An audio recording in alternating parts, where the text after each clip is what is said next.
Sometimes you kind of get the feeling that maybe some people should just never started, like never started trying, never attempted it, because the mechanisms to failure and the failure that they cause themselves and subsequently their peer groups, people with similar interests, was so catastrophic, we got to talk about it. Ladies and gentlemen, the delusions of grandeur. Now, originally, I was going to make this video talking about Techtone and his whole like issue with his between him and his girl, and it's like that's like a personal type shit. I don't know any of those details, and even though the crimes are pretty heinous, like the fact that he can't own a firearm for 10 years in Texas, no less, like that's a pretty fucking severe, thing to be accused of or this or that. And a lot of people want to downplay the severity of it. I'm not, because I'm one of those guys. Whether it's Lakari, whether it's Techtone, whether it's Hassan or any of his orbiters, whether it's anybody. Like, you can't pretend that you got to take the side of your fellow man for to just like suppress women. Basically, that's all that it is. Like when you break it down, why are you doing this? Why are you sticking up for this guy? Why are you like automatically writing off her testimony, her her plea for help? Basically, it's like the second some girl asks for help, when like a guy's accosting her, harassing her, most guys nowadays, they just like turn their noses up at them. And like I get that, right? Especially when you're part of like a race of people that are, for lack of a better term, they're parasitic and they don't want to accept that they are basically siphoning not only resources but like potential from other people just for the sake of being on diversity high or this or that. The whole illegal immigration type thing where basically we went from like something like close to 100,000 a year down to like a couple thousand, and then it's even going to drop even more because they're just finding out that these so-called college campuses that are bringing these people in are just scam centers. You get your paper mill, as they call it, diploma paper mill, and then you just go out and get a job, and then boom, you get your citizenship after a while. It's just like the processes to getting it is just so blatantly obvious and skewed towards criminality that people come here and they have the delusions of grandeur, right? And whether it's like, the aforementioned or even people who have been established here for years and like, put their feet into the ground, got roots growing out, it's the same. Delusions. It's delusional. Because we all know what's going to happen if you went back to your place of origin. Like, it's just not happening for you. Many people, they look at their previous engagement with their culture as like a moment in time in their lives where they'll just never experience it again. It's just like, oh, I'm never gonna go through that again. Maybe I'll go by and visit, or like most likely just like stay on the outskirts and shit. Can you blame them though?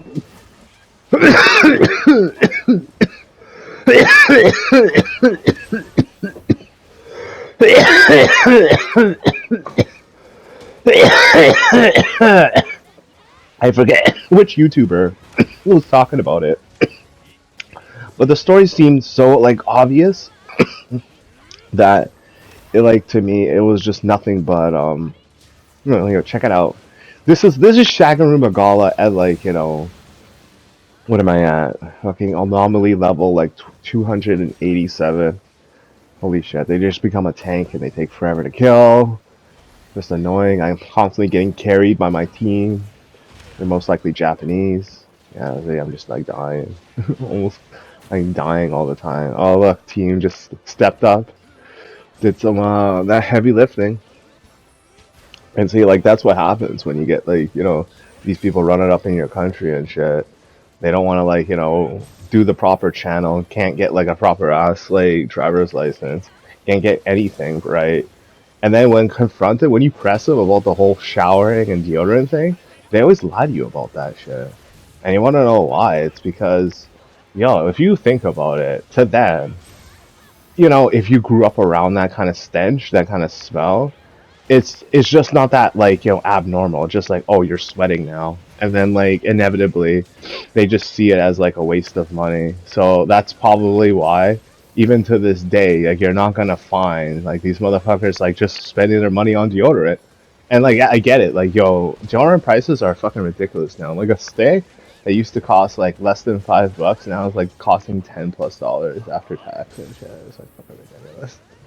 So like, unless you know where to shop or how to shop around for that shit, like, you're not going to find that it's the most money wise way of whatever though. You don't want to be stinking and shit, right?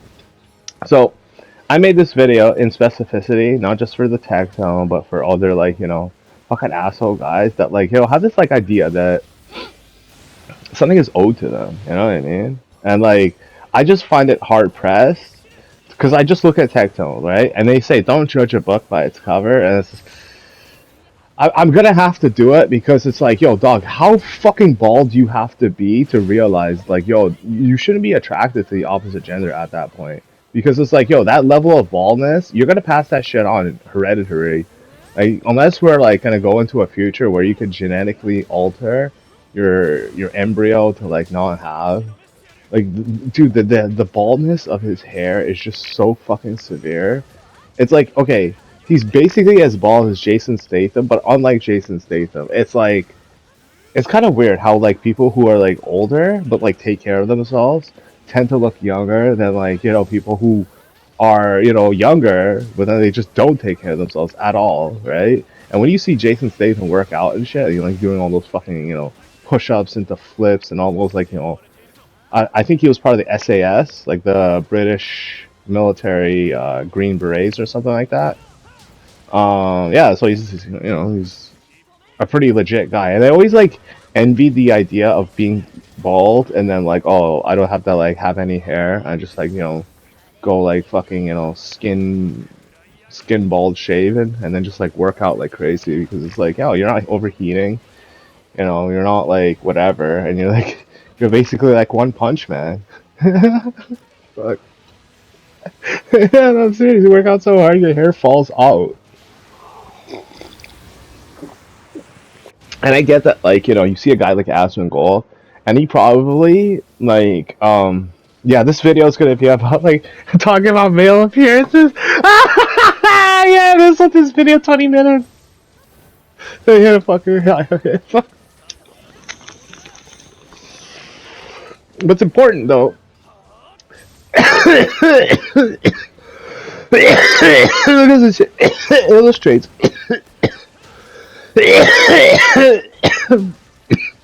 like, yo, if this shit happens to you, right?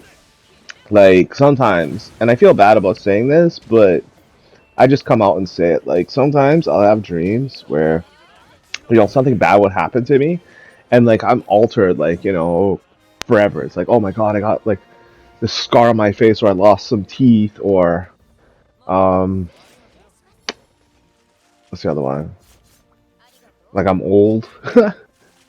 It's just like something that like, okay, I'm balding. I only had that dream like once. And it was weird. I was like in the shower, I was like washing my hair off, and as I was combing it, it all started coming off, and then I had like balding spots because I technically do have a receding hairline. It just stopped, just like it's semi-receded. So like, I can understand like the anxiety over losing your appearance and then having to readjust over it, like how severe it can be, right?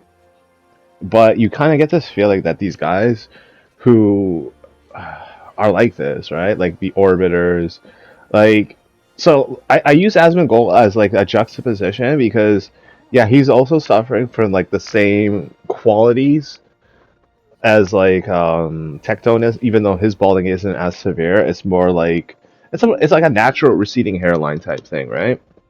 Where all guys past a certain age, right, have that.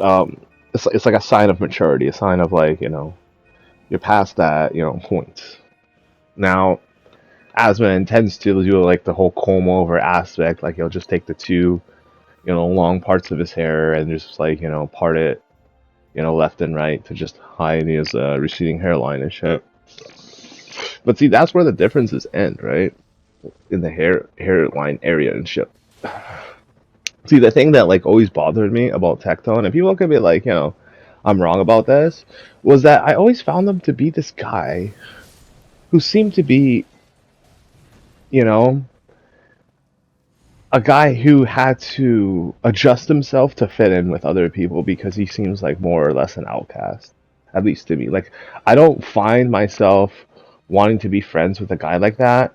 And it's not necessarily out of, well, it is hatred because it's hatred created by fear from stigmatization. So the stigmatization I see from a guy who has hair like that is so enormous. And people don't understand why this is. Okay, so let me break it down to you like this. Okay? We all live in a society that has people who are going to create dependencies, right? So it's like, oh, I'm a farmer. Well, people are going to depend on you as a farmer because now you're going to give them food because you're the farmer guy, right? Or the electrician guy, or the plumber guy, or the construction worker guy, or the snow plow removal guy, or you know what I mean, right? Like all these dependencies are created by, people with skill sets and occupations that are highly desirable, like a doctor, lawyer, etc., right? So inevitably, what happens when you have an entire society that are full of people who are like this, but also a vast majority of the sum of the population who are more or less dependent on these individuals? That's when you start getting the slant, the ratio, the whole idea that, like, going back to my last video, is like, why do these people want to reproduce? Why do they want babies and shit? And then you're suddenly realizing it, as I did many, many years ago, that a lot of people have babies at the expense of other people, right? So let's say our parents' generation, and like I'm only speaking for my parents' generation, it could be like different for yours, but my parents didn't necessarily have their parents 100% to like take care of them and help them. They had to do that shit on their own, and the pregnancy wasn't even planned because they were just like working here in Canada and stuff. They weren't planning on um, whatever. I think they were married, my parents. I gotta ask them. But I bring that up as an aside because that's an exception to the rule now. You know what I mean? Like, people just don't do that anymore. Which I find to be, like, sad because now the expectation is. And maybe this is like a cultural thing where I think people have um, mistaken it. Like they thought that like it was just like a staple that all society, all men past a certain age were like going to become self-sufficient to an extent, and then you had um, right, like the whole moving out of the house, becoming your own man type thing, and you're like early to mid to late 20s, maybe early 30s, doesn't really matter. Like you know what I mean? Just like the whole transition of it. So the difference, right, in these generations is that like, and I'm doing this for my kids too. Don't get me wrong. I am definitely going to do this for my kids.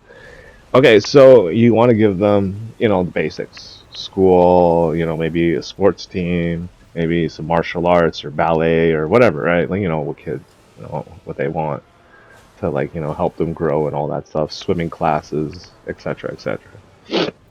And then as they go into like the whole high school thing, maybe you could do some like post-secondary educational help with any subjects that they need help with. And like I'm just saying everything right now that's beyond obvious, but I'm pointing this out because I think most parents, like young people, when they have kids, like they get this part messed up. So they have kids, and they're like, "All right, cool, go to university, go to college, figure it out." And like in the past, yeah, for sure, man. Very much so. And in fact, if like you're studying a thing that you could only learn at those aforementioned institutions, like you want to be a doctor, you want to be a lawyer, you got to go to law school for that, right? Then absolutely go to university, go to college. There's no question beyond a reasonable doubt that you should do that. But for everybody else, you are better off as an apprentice. You are better off getting your hands dirty and working and making your money than racking up all this student debt for a job that wouldn't even hire you or even pay you the amount of money that you need to survive. And that's where we're at right now. A bunch of inflated jobs. Inflated. Delusions of grandeur.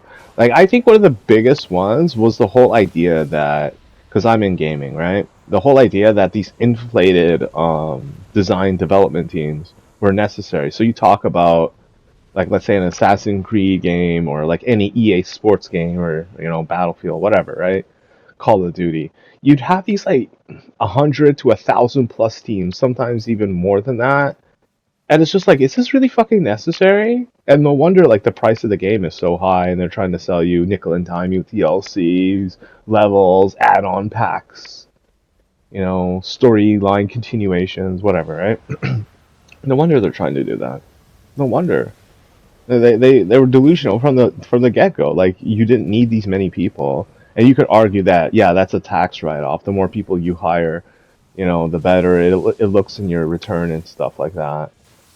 Um, my argument against that is not only did the quality of your game suffer like dramatically, but like when we're talking about hundreds to a thousands of people like working on one thing, it could either go perfectly, or it can go the way of Diablo 4 or any any other major ass game, where the quality of the game is superb.